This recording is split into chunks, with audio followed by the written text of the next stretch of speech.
Good morning दोस्तों। जैसा कि मैंने पिछली वीडियो में बताया था कि किसी भी इन्वेस्टमेंट के लिए, शेयर्स इन्वेस्टमेंट के लिए आपको 3 चीज़ें देखनी है। पहली चीज़ होती है बिजनेस स्केलेबिलिटी, यानी बिजनेस मॉडल एनालिसिस करनी होती है। सेकंड थिंग फाइनेंशियल स्टेटमेंट देखनी होती है। तीसरी चीज़ आपको, थर्ड थिंग आपको देखनी होती है कि क्रेडिबिलिटी ऑफ मैनेजमेंट। ठीक है, जिसमें से मैंने बिजनेस मॉडल एनालिसिस के लिए पहले बोला था कि बिजनेस मॉडल एनालिसिस में आपको देखना होता है कि इस बिजनेस में कैपेक्स बेस्ड तो नहीं है। अगर इसमें ज़्यादा कैपिटल की रिक्वायरमेंट होती है तो इट मीन्स कि उसमें रिटर्न जो है, रिटर्न ऑन द एसेट्स होंगे वो बहुत कम होंगे।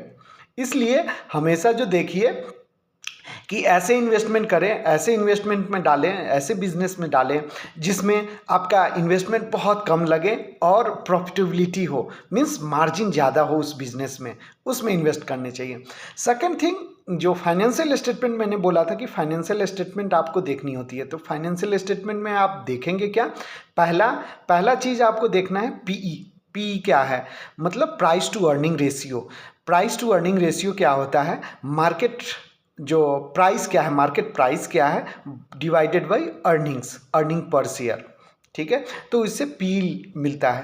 पी ये डिफाइन करता है कि ये जो इसका इनकम है वो कितने ईयर्स में आपको रिकवरेबल होगा। लाइक सपोज दैट किसी कंपनी का पी 10 है, मीन्स उसका रिकवरी जो होगा, आपके पैसे की रिकवरी जो होगी उसमें 10 सालों में होंगी। ठीक है, कि अर्निंग अगर 1 रुपये है और आपका पी जो है 10 रुपये हो रहा है, मीन्स 10 ईयर्स में आपको मिलेगा, उसके पैसे रिकवरी होंगे जो आज आप पे करने जा रहे हैं उस अमाउंट को।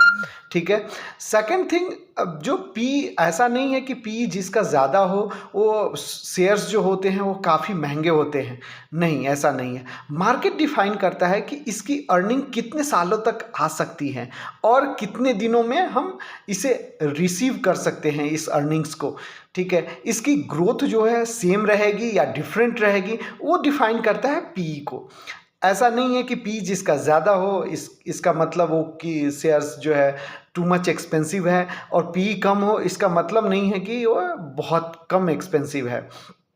ठीक है, इससे इस चीज़ों को डिफाइन करने के लिए आपको क्या करना होता है कि देखिए, जो मार्केट में हाईलाइटेड शेयर्स है उसका पी बहुत ज़्यादा होता है, और जो कम हाईलाइटेड है या मार्केट समझता है कि इसकी अर्निंग जो है इतनी ज़्यादा नहीं आएगी, तो उसका पी बहुत कम होता है।